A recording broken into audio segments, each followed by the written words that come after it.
জীবনের বিভিন্ন পর্যায় পার করে যখন আমরা একটা জায়গায় দাঁড়াই, তখন আমরা দেখি যে জীবন আসলে ভীষণ রহস্যময়।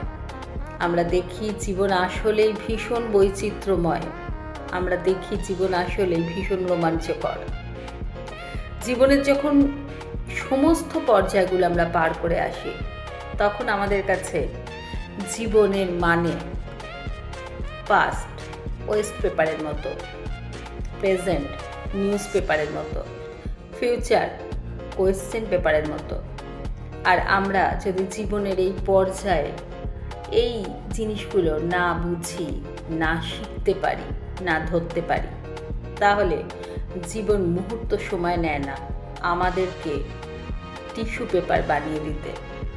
কি ঠিক বললাম তো?